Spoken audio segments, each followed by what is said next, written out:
Hi everyone!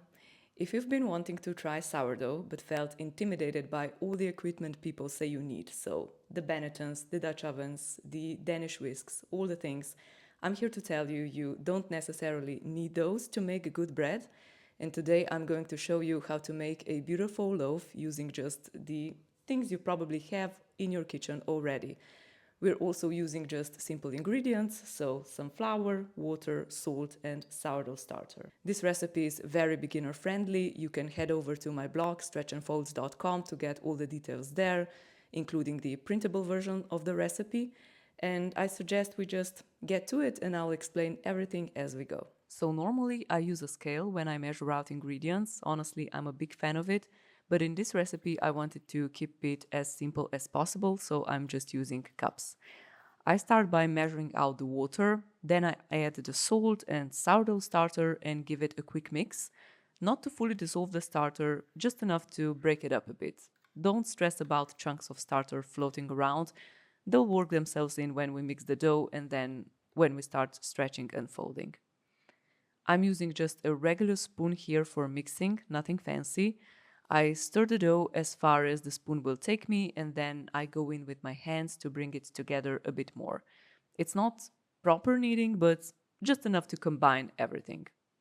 At first, the dough will seem very dry, like the flour just won't incorporate. Then it will go the other way and feel a bit sticky, like maybe you need more flour, but that's totally fine. Don't add the flour, just keep kneading for a bit, and that's it. The dough is going to feel unmanageable at this point, and that's okay. That's actually the reason why we let it rest for 30 minutes after mixing.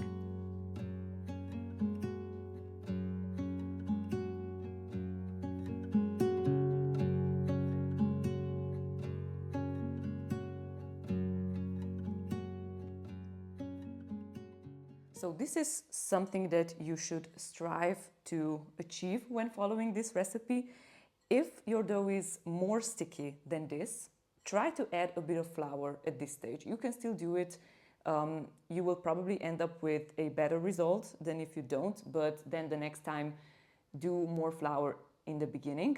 And if your dough is tougher than this one, there's really nothing you can do in that stage, but just know that the loaf will probably turn out fine. It won't be great, it will be fine, and next time you just go ahead and use a bit more water. Because like I said, the structure of the dough, the feel of it will depend heavily on the flour you're using and also on all your circumstances in your kitchen. This is my kitchen, this is how my dough looks. Hopefully yours will look something like this. But if not, just adjust the recipe the next time you're making this bread. So this is what you should end up with. As you can see, it's still unmanageable if you wanted to, shape it into a loaf shape, but it is elastic. You see, it's something that we will be able to do stretch and folds. The flour absorbed the water, so this process is actually called fermentation in our case because we added starter in with the flour and the water. Otherwise, it's just called orderlies. But the point of this rest is really to get something like this from something that was unmanageable before. And the thing I wanted to talk about at this point is that sometimes people will say, sourdough dough should be like that or feel like that and look like that. And there's really no universal sourdough dough.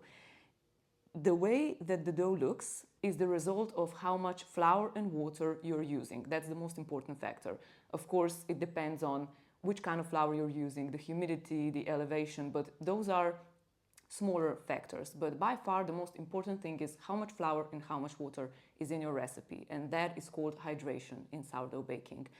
And for this recipe, I intentionally did a lower hydration dough. That means I used a bit more flour than a regular sourdough recipe might contain. And it's mainly for the purpose of the dough holding shape. Here you see me doing the first round of stretch and folds. I always do this after the dough has rested for 30 minutes. The first round is usually the most awkward because while the dough is already more elastic and manageable than it was right after mixing, the gluten still isn't properly developed. And that's exactly why we do stretch and folds in the first place, to build gluten and also to help finish mixing the dough. Another reason I like doing them is because fermentation depends so much on temperature. So if your dough has warmer or cooler spots, stretching and folding helps even that out. It basically distributes everything more evenly, so fermentation is more consistent throughout the dough. Since we added the starter right at the beginning, bulk fermentation starts from that point. That means in the first 2 hours of bulk fermentation, we want to do 2 to 3 sets of stretch and folds, spaced about half an hour apart. So after the rest, we do the first round, another one half an hour later, and a third one, if we have time, another half hour later. And after that, we leave the dough to finish its bulk fermentation. It usually takes about 8 hours, but it really depends on the temperature of your kitchen. With sourdough, you want to go more by how the dough looks and feels, not just by the clock. If you're not sure how to tell when bulk fermentation is done, I have a whole video on that. It's probably the number one thing people struggle with based on the questions I get on YouTube and the blog. So definitely check that out if you need a little guidance. I'll make sure to link that video in the description box below. Here I'm showing you my nicely fermented dough, so it's soft, it's airy, and it's ready to be shaped.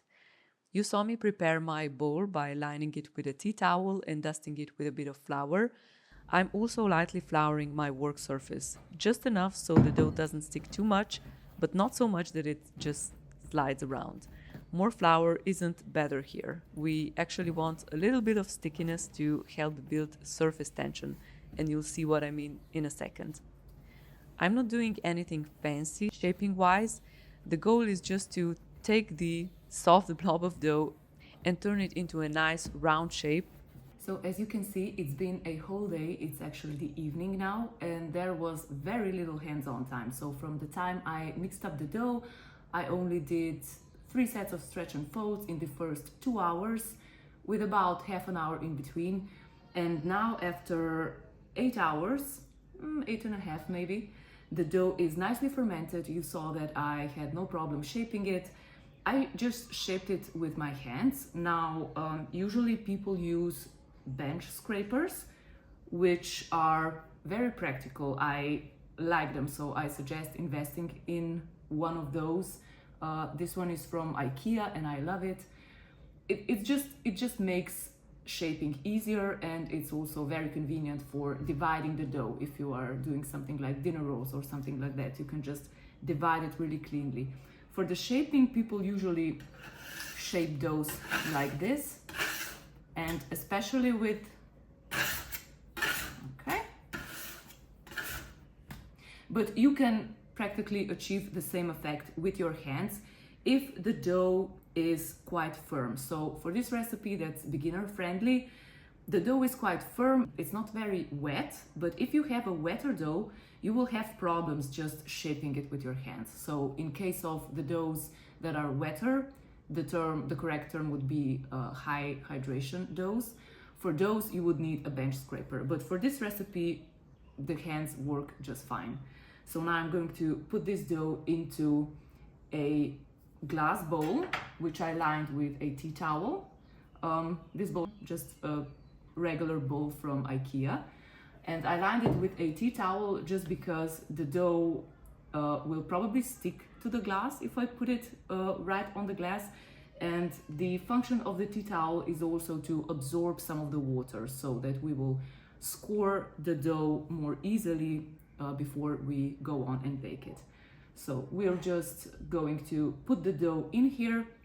Now I usually cover it with a shower cap, like this one. I really like the shower cap because you just put it on, but you can definitely use like a clear plastic bag or anything that's airtight, because since we're going to put the dough into the fridge, we don't want it to dry out.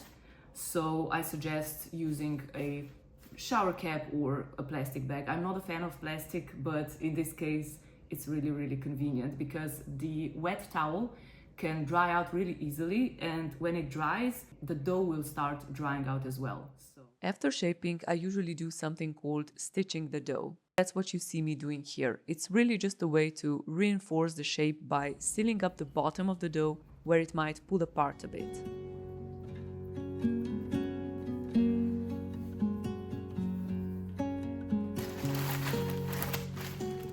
Now, before this goes into the fridge, I just wanted to quickly explain why we're putting the dough into a bowl, and it's mainly to hold its shape so it doesn't like lose its shape while it's resting before we bake it. And usually people use banneton baskets, which are also a great investment if you're baking sourdough regularly. But if you just want to test out how you like sourdough baking, and if you like sourdough at all, I think you will, but still, just a regular bowl will work. The important thing is that the bowl is shaped like you would basically want your end result bread to be shaped, so that it has kind of an even round shape. So this bowl from IKEA is perfect for that, but you can use any kind of mixing or serving bowl as long as it's evenly curved. And you have to make sure that it's small enough, because if it's too big, the dough will kind of lose its shape in it. And this one works great. I'm sure you have something that you could use in your kitchen already. Now I'll put this into the fridge and we'll bake it tomorrow. It's the next day and I'm getting everything ready to bake the bread. You don't have to bake it exactly the next day. This dough is pretty forgiving. It can stay in the fridge for up to 2 days without any issues. After that, though, it tends to get more sour and you might lose a bit of oven spring. So I usually recommend baking it either the next day or the day after. The nice thing about this is that it gives you a lot of flexibility. So if you want fresh bread for breakfast, you can have that. If you want it warm for dinner, you can have that. I'm also preparing a tray and a cup of boiling water to go into the oven. This just helps create steam, which kind of mimics the effects of a Dutch oven. I'm placing the dough on a piece of parchment paper to keep it from sticking. And for scoring, I like to keep things really simple. I usually just make a deep cross across the top. These are what we call expansion scores. You're basically giving the bread a place to open up in the oven so it doesn't just burst randomly on one part. And you'll want to score it quite deep for that purpose. Hopefully you have a sharpening knife. That I used here. I just grabbed the random one and it shows. Ideally, you only want to slice into the bread once with a sharp knife and you don't have to do what I'm doing here, basically. Bake the bread at 230 degrees Celsius or 450 degrees Fahrenheit for the first 20 minutes. Then take out the steam tray, lower the temperature to 210 degrees Celsius or 410 degrees Fahrenheit, and bake for another 20 to 25 minutes. You're just looking for a deep golden crust and the loaf should sound hollow when you tap it. If you don't have a cooling rack, and I didn't for the longest time, here's what you can do. Grab a plate, set it on the counter, and rest the loaf on the edge of the plate so that the bottom is exposed to air and not pressed up against any surface. That's a simple way to let the bread cool properly without the bottom getting soggy. Basically, it's just your makeshift cooling rack.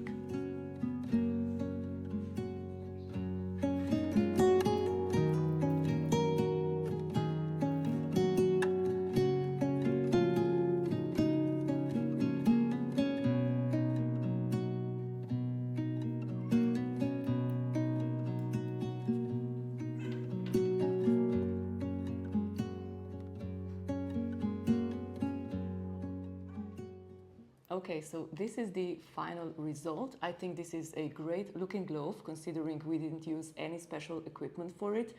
There are of course a few things that do turn out just a little bit better if you do things properly.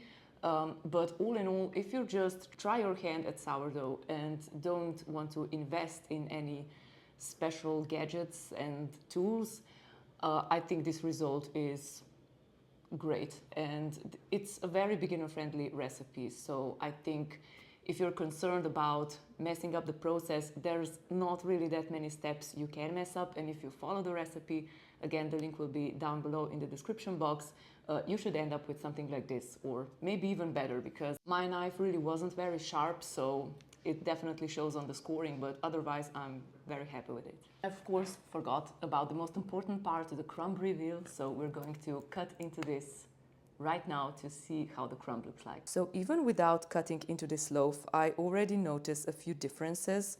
If I'm baking my bread in my Dutch oven, I usually achieve a lot more bubbles on the surface, and they are bigger as well, and that's due to the steam that's captured in a Dutch oven. To mimic that effect, you can also use 2 loaf pans and bake the bread according to 2-pan method. I have a whole video about that. If you are not prepared to invest in a Dutch oven, but I would say Dutch oven is a really nice investment and probably the first one I would suggest for beginner bakers. And there's also expansion of the bread, so usually my bread expands more. I'm interested to see what the crumb will be like, because I'm expecting a bit tighter crumb because of that. But all in all, I'm still very happy with the result.